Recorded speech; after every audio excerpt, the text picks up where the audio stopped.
Hola y bienvenidos a Histología Fácil y Rápida. El día de hoy estamos viendo un corte de un órgano pélvico muy importante, contraparte del testículo, y que es esencial para la formación de los ovocitos, o sea, de los óvulos, y de las hormonas necesarias para la formación de los caracteres sexuales secundarios femeninos, que son los ovarios. Eh, Al ser los ovarios un órgano sólido, tenemos que describir por sus tres componentes que ya saben: una cápsula, un parénquima y un estroma. Ahora, empezando por la cápsula, es muy similar a la cápsula de testículo, si es que ya vio un testículo. Es una capa de tejido conectivo denso y regular que rodea casi la totalidad del órgano. Aquí se diferencia en que lo deja de rodear en esta sección, que si se fijan es una sección en donde entran los vasos sanguíneos hacia el ovario, que se llama ilio ovárico. Pero todo el resto está recubierto de esa túnica de tejido conectivo denso no modelado, que igual que el testículo se llama túnica albugínea, que le da ese aspecto al ovario de ser blanquito. Pero, a diferencia del testículo, cuando nos acercamos y vemos bien, vemos que la parte más externa de esa túnica albugínea está recubierta por un epitelio que en algunas partes es simple plano y en algunas otras ocasiones se ve como simple cúbico. Ese epitelio se le conoce como epitelio germinativo, porque de ahí incorrectamente se pensaba que de ahí se formaban las células que nos iban a dar a los óvulos. Pero ahora ya sabemos que no, es solo una serosa, o sea, es el peritoneo parietal, pero modificado cuando entra en contacto con el ovario, y la acción hormonal hace que cambie de tamaño, ¿no? Este epitelio pues es el que se va a ir rompiendo cada vez que hay una ovulación, y es una región que es muy propensa a la malignidad, ¿no? Ahora, entrando al parénquima, a lo funcional, eh, se divide en dos regiones: corteza y médula.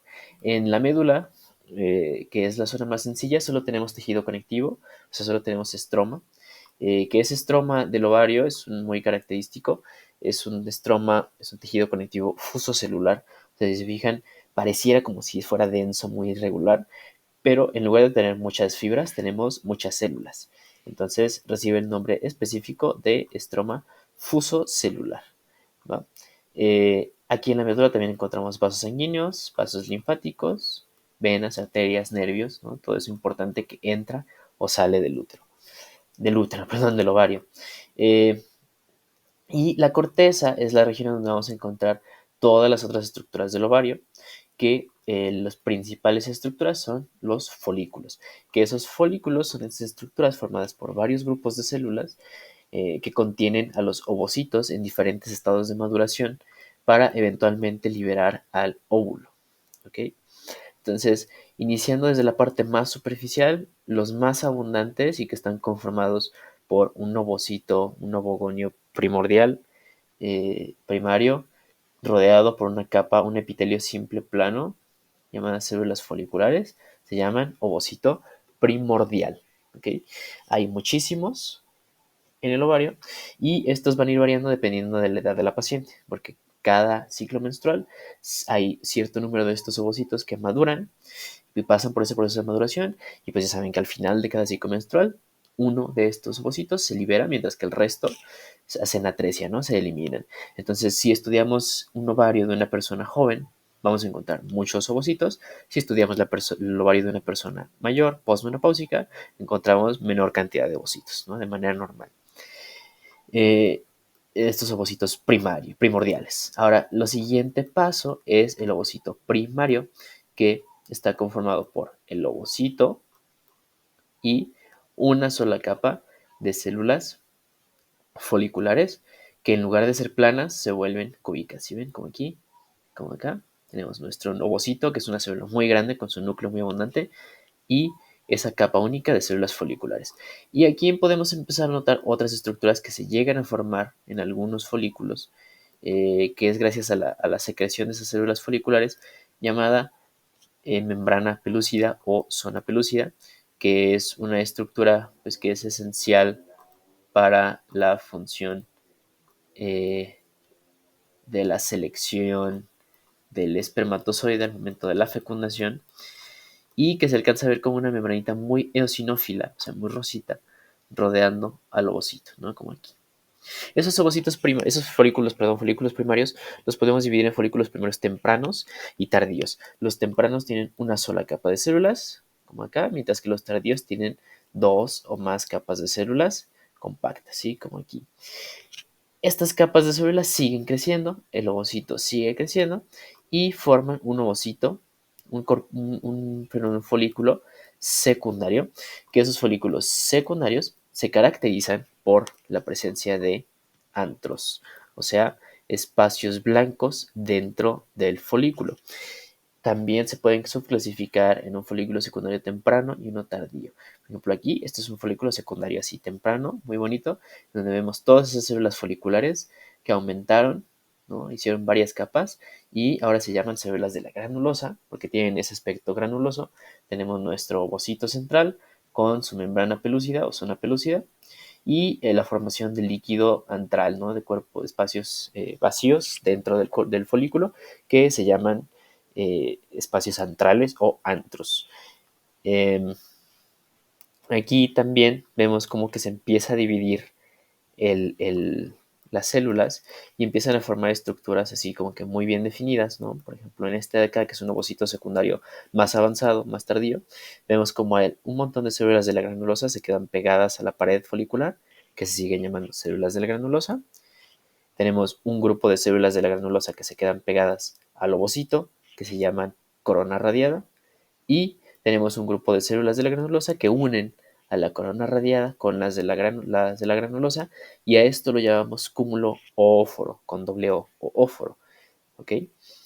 Eh, Estos se encargan de hacer que este ovocito se quede pegado a la pared, ¿va? Para que sea más fácil su liberación. Y si se notan, también ese estroma que rodeaba todos los folículos, ese estroma fuso celular, empezó a cambiar.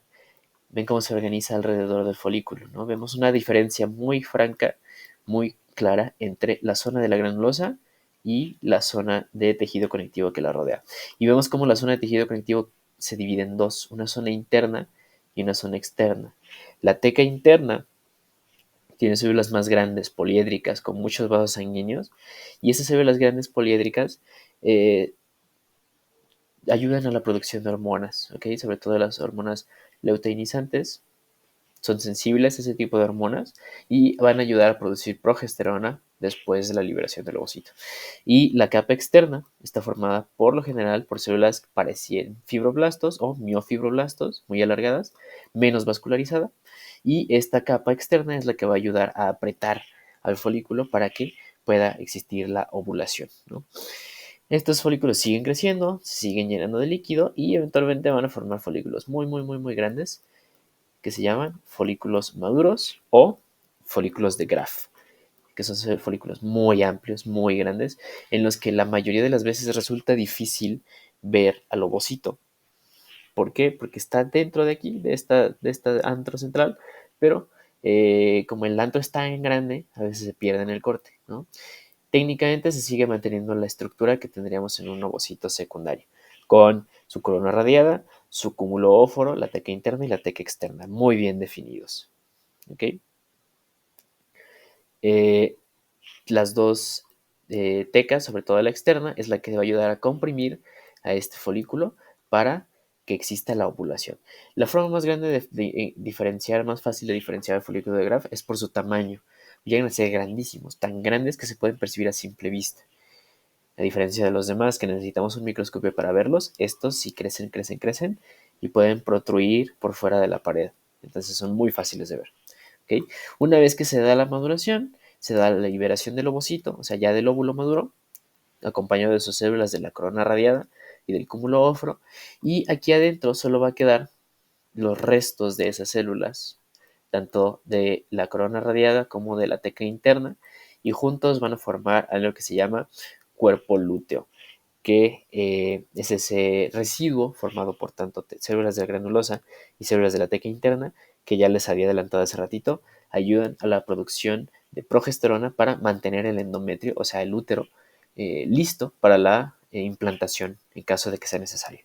En caso de que no se dé la implantación, ese cuerpo lúteo degenera y nos va a formar un cuerpo cicatrizal o cuerpo albicans, que por lo general los encontramos más en la médula y que están formados meramente por fibroblastos, es tejido cicatrizal, por eso se llaman cuerpos albicans, ¿no? Se vuelven tejidos muy densos, muy compactos, muy pegaditos hacia el centro, que ya nada más son restos, cicatrices del el cuerpo lúteo.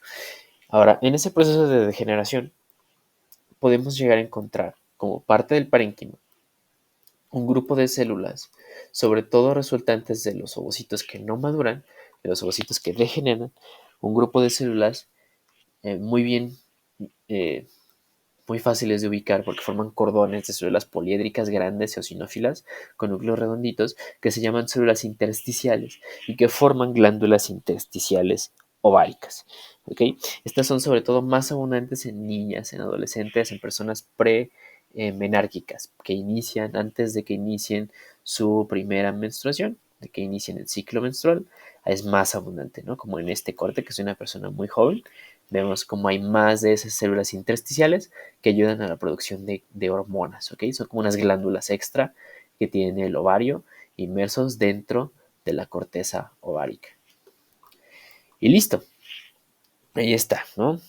Cápsula, estroma y parénquima que se dividía en corteza y médula.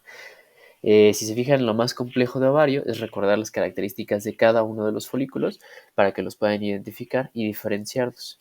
Recuerden que el ROS y todos los libros no nos mencionan así muy puntual, ¿no? Este es primario, este es secundario, este es maduro. Pero en la vida real a veces resulta difícil, ¿no? Diferenciar cuándo es secundario, cuándo es maduro, cuándo es primario, cuándo es secundario, porque las diferencias se pueden poner un poco más borrosas, porque en el corte no vemos todas las estructuras, no aparecen como en los libros, ¿ok? Entonces, revísenlo y si hay alguna duda, ya saben, déjenme en los comentarios para que lo podamos revisar, lo podamos resolver. Les recuerdo que estos videos los hago con base en un resumen del Ross, Gardner, Junqueira y Villaro. En esta ocasión utilicé el Histology Guide para la visualización de este corte. Y ya les dije, ¿no? Si tienen alguna duda, comentario, sugerencia, déjenme en los comentarios. Denle like, comenten, compartan para que podamos llegar a los 500 suscriptores al final del primer semestre del año. Y sin nada que más por agregar en este corte, nos vemos en el siguiente corte. Adiós.